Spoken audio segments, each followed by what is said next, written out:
On Africa 24 English, the African Union Journal is presented to you by Afreximbank.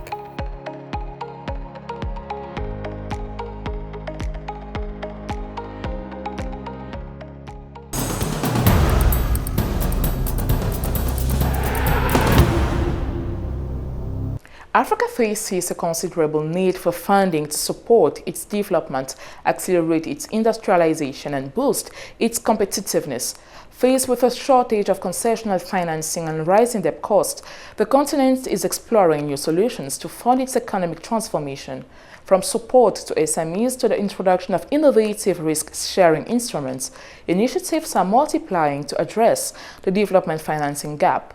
How can Africa build a financial architecture capable of sustainably support its growth and ambitions? Answers to this question in this edition of the African Union Journal. Welcome to all of you.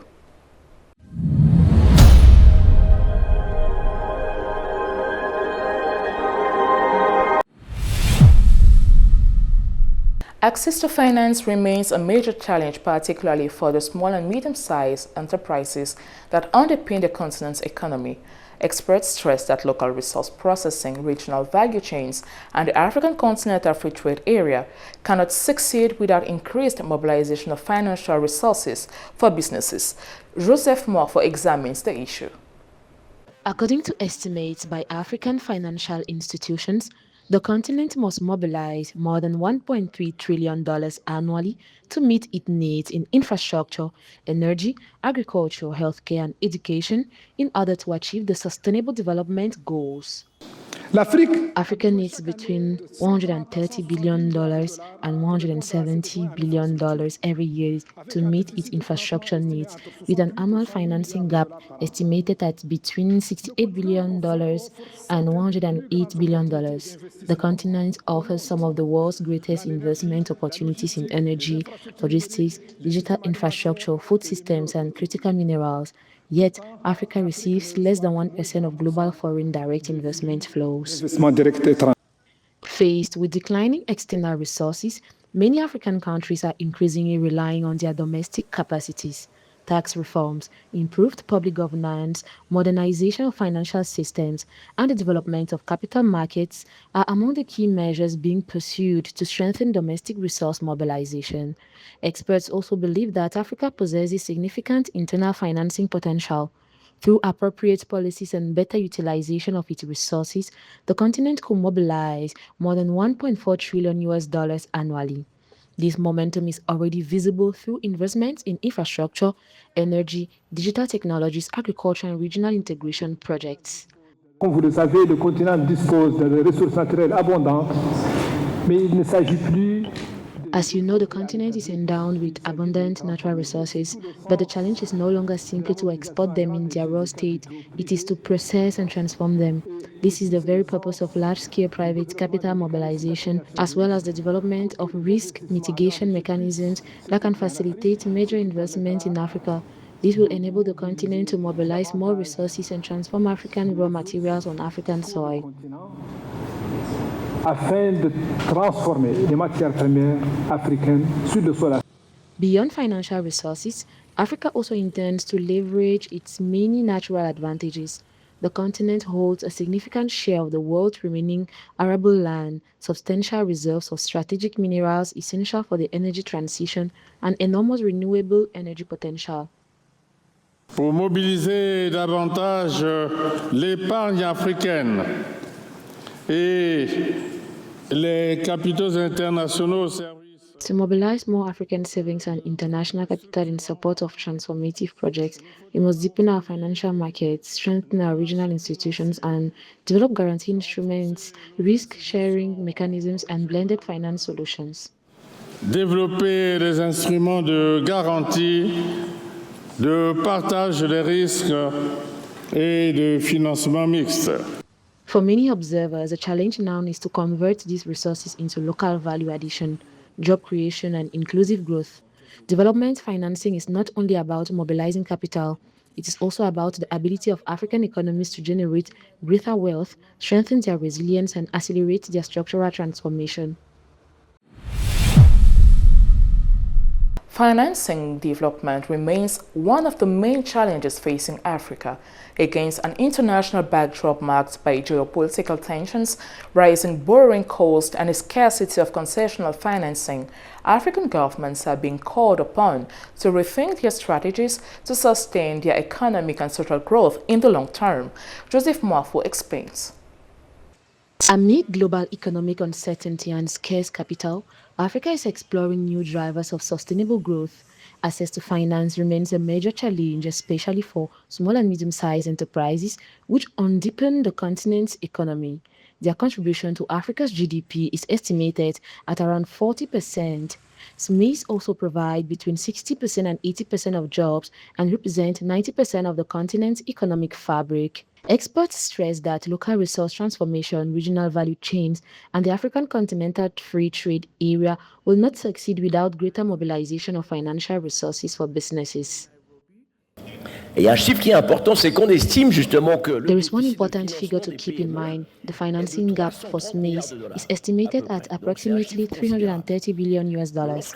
This is a considerable amount.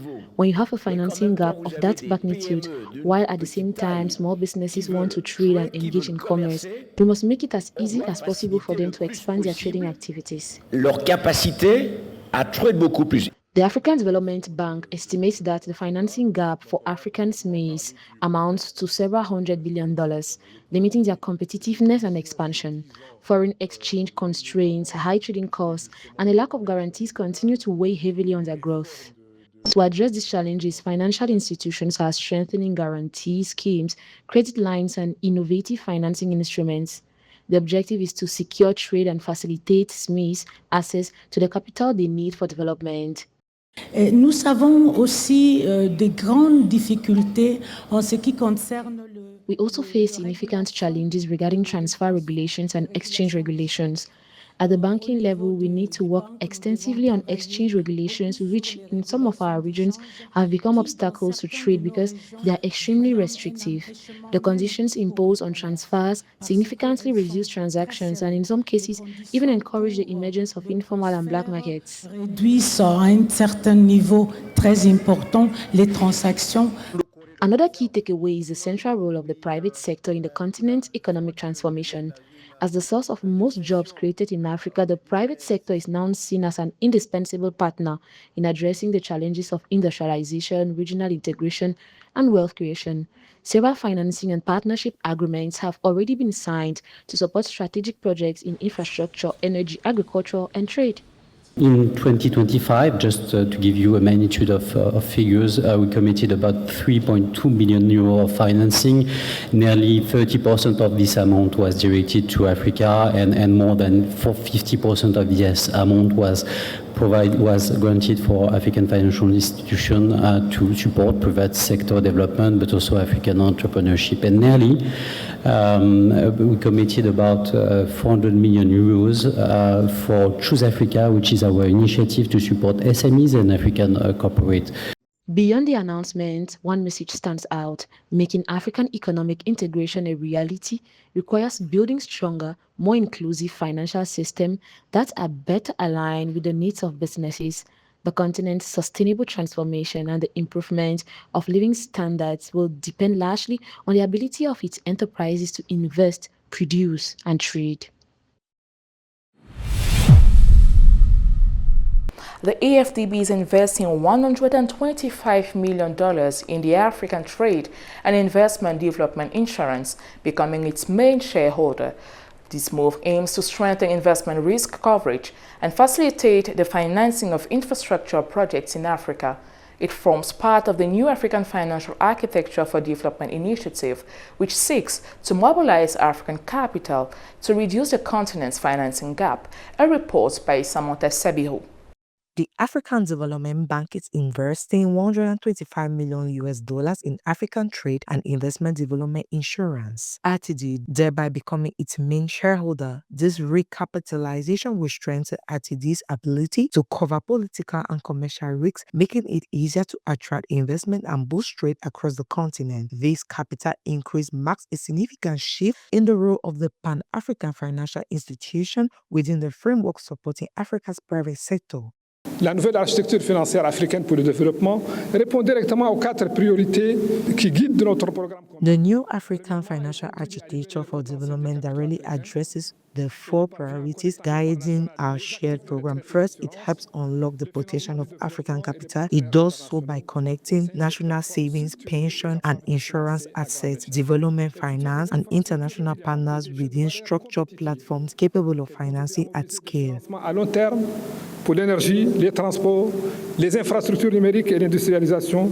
This investment is part of its initiative known as the New African Financial Architecture for Development (NAFAD), which aims to mobilize around $4 trillion in African institutional capital, such as pension funds, sovereign wealth funds, and savings systems that are currently fragmented and uncoordinated in order to close an estimated annual development financing gap of $400 billion.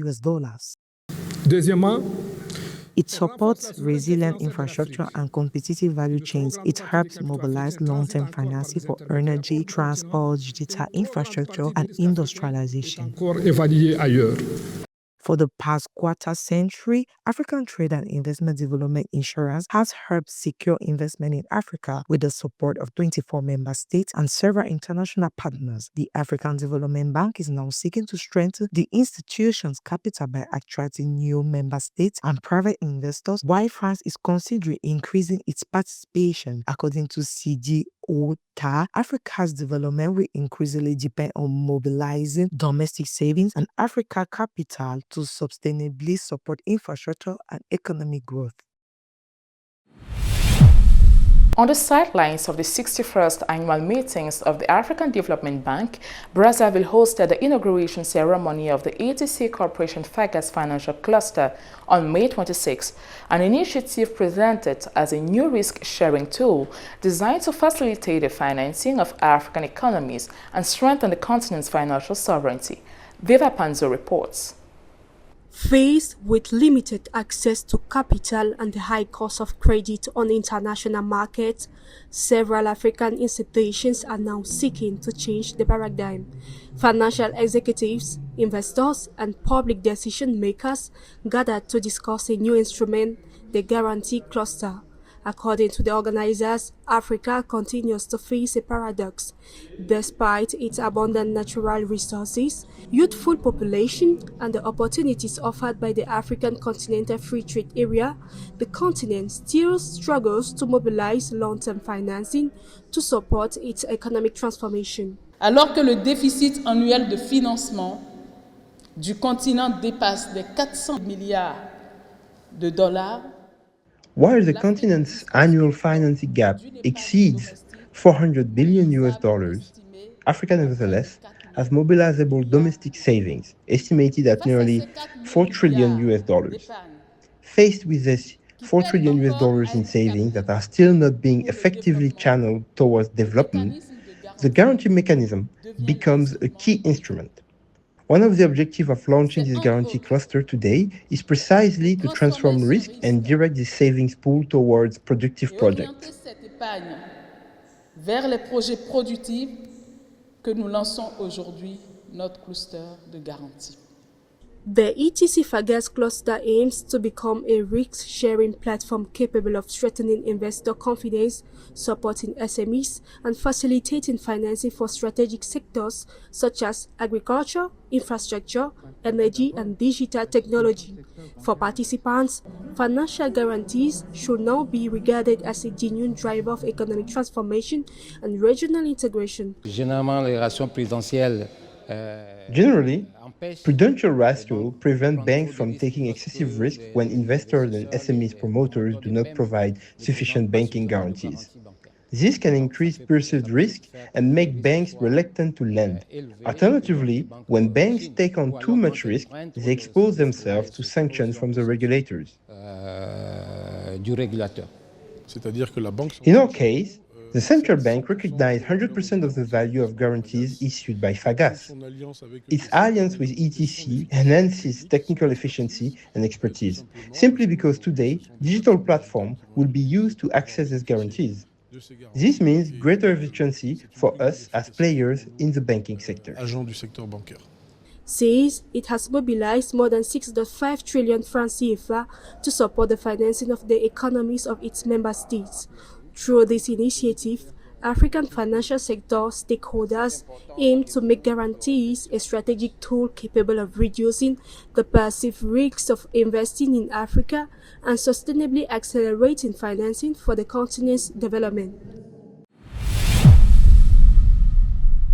The United Kingdom has identified Morocco as a strategic priority post-Brexit, with a firm ambition of doubling trade between the two countries within 7 years. In 2024, bilateral trade stood at around $5.75 billion, driven by the energy and automotive sectors. This relationship is being strengthened by a massive increase in foreign direct investments. Morocco is thus establishing itself as a hub of stability, offering significant prospects in mobility, transport, and green energy. Hosting the 2030 World Cup is acting as a catalyst, opening up major opportunities in national infrastructure. The British Minister of State also expressed the United Kingdom's desire to collaborate with Morocco as a strategic partner to ensure the success of major sporting events, specifically the 2030 World Cup, during Moroccan-British Business Forum held on June 2nd and 3rd, 2026. Sheikh Omar Kamara was on the field. His report. The partnership between Morocco and the United Kingdom has emerged as a strategic priority with the goal of doubling bilateral trade within the next 7 years. In 2024, trade between the two countries reached $5.75 billion, driven by the automotive and energy sector. Morocco's attractiveness as an investment destination is underscored by a significant increase in foreign direct investment, which rose from $1.6 billion to $3.09 billion between 2024 and 2025. Morocco is strengthening its position as a stable hub in the mobility, transportation, and renewable energy sectors. The United Kingdom, seeking new opportunities in the post-Brexit landscape, is leveraging this structural transformation to deepen bilateral ties. This momentum is further supported by major infrastructure projects associated with the organization of the 2030 FIFA World Cup.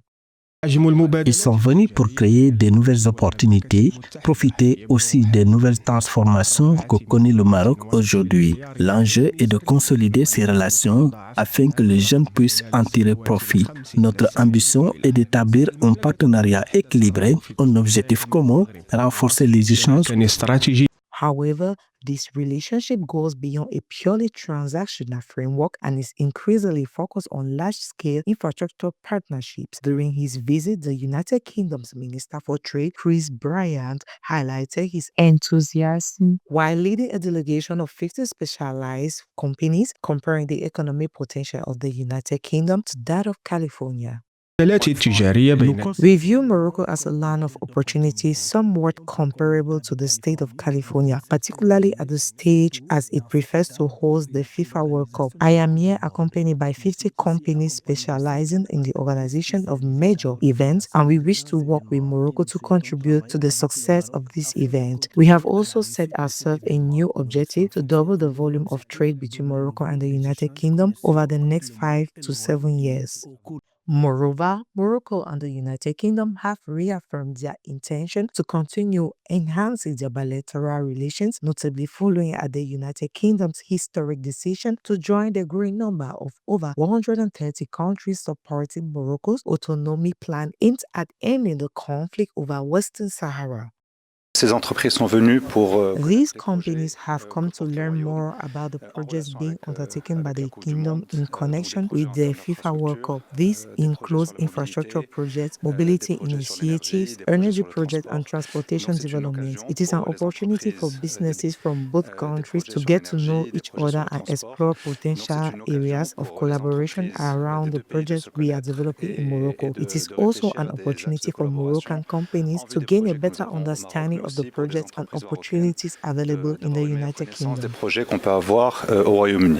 They came to create new opportunities and also to benefit from the new transformations that Morocco is experiencing today. The challenge is to strengthen their relations so that young people can benefit from them. Our ambition is to establish a balanced partnership and a shared objective to enhance trade exchanges between the two countries.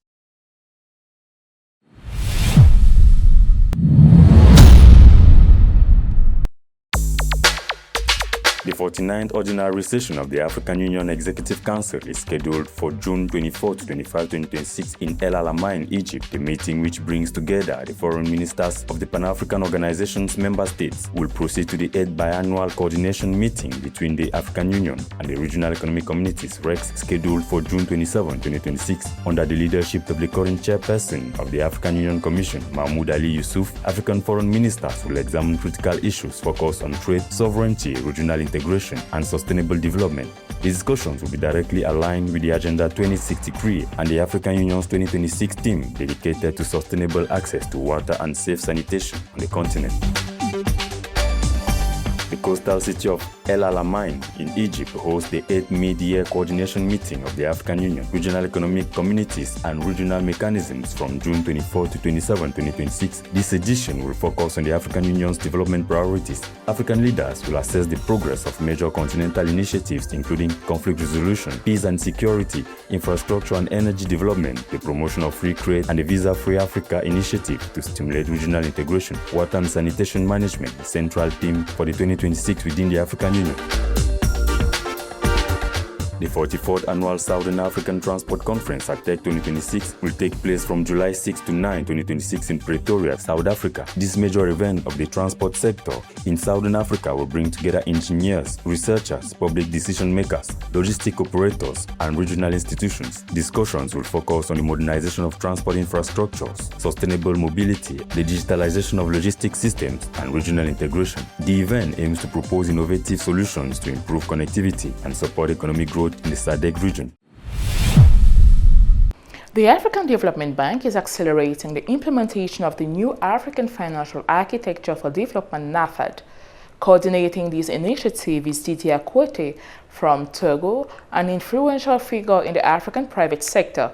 The aim is to mobilize savings and capital from across the continent to reduce the annual development financing gap, estimated at $400 billion. A decisive milestone has just been reached, with the project entering its operational phase in Abidjan. A profile by Rina Kwasi. The African Development Bank is stepping up the implementation of the new African Financial Architecture for Development. At the forefront of the initiative is Togolese entrepreneur Didier Akotei, founder of AfricSearch and senior advisor to the president of the African Development Bank on private sector development. His mission is to help reduce Africa's annual development financing gap, estimated at $400 billion. Ça faisait de nombreuses années que les Africains. For many years, Africans themselves wanted to propose a financial architecture that reflects Africa's needs and priorities. Today, with the new African Financial Architecture for Development launched by the African Development Bank and its president, Dr. Sidi Oulta, the rest of the world increasingly sees it as a response to the fragmentation of Africa's financial system. Founder of AfricSearch, the first international executive recruitment and human resources consulting firm specializing in Africa since 1996, and a pioneer in the placement of high-level African professionals, Didier Akotei is one of the most influential figures in African business. As senior advisor to the president of the African Development Bank for the private sector, he has spent years promoting African investment and human capital. His extensive experience working with businesses, investors, and institutions across the continent has earned him the responsibility of coordinating NAFAD. The AFDB initiative, which entered its operational phase in Abidjan in April 2026, aims to mobilize nearly $4 trillion in African savings to support economic development. C'est relativement simple. Lorsqu'on parle d'architecture financière, it is relatively simple. When we talk about a financial architecture, we must look at it as an ecosystem made up of various actors. These actors include development banks, commercial banks, guarantee funds, private equity firms, deposit institutions, and central banks. Together, all these stakeholders form the financial architecture. Until now, each actor tended to work independently. The idea is to help them work together more effectively and make better use of the resources available within these institutions so that they can be invested in Africa. Under Didier Akutei's coordination, the initiative seeks to mobilize domestic savings, pension funds, insurance companies, sovereign wealth funds, foreign exchange reserves, and resources from the African diaspora. It also includes innovative mechanisms designed to improve access to financing for small and medium-sized enterprises, which are the continent's primary source of employment. Aujourd'hui, les PME en Afrique, qui constituent 90 à 95% du secteur. Today, SMEs in Africa, which account for 90 to 95% of the private sector, have access to barely 20% of the financing they need through the traditional financial system. The SME financing gap is estimated at more than $300 billion. Therefore, if we are able to mobilize domestic resources across Africa, we can channel those resources through our development banks, commercial banks, investment funds, and microfinance institutions, enabling them to better finance young entrepreneurs and SMEs. Nos fonds d'investissement, aux fonds de microfinance qui vont pouvoir aller financer un peu mieux. The process reached an important milestone on April 9, 2026 with the adoption of the Abidjan Consensus. This 11-point roadmap, developed in collaboration with central banks, institutional investors, and African financial market stakeholders, will serve as a framework for implementing NAFAD. Recognized for his expertise in African markets and his extensive network of influence within the continent's economic circles, Didier Akutei now stands at the center of an ambitious initiative, making African resources the primary engine of development financing and contributing to the achievement of the African Union's Agenda 2063 objectives.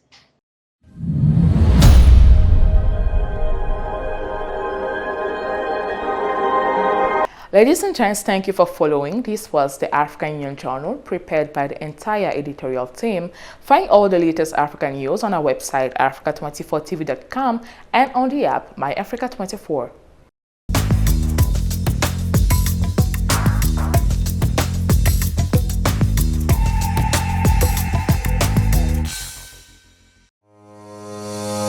On Africa 24 English, the African Union Journal is presented to you by FAGACE Bank.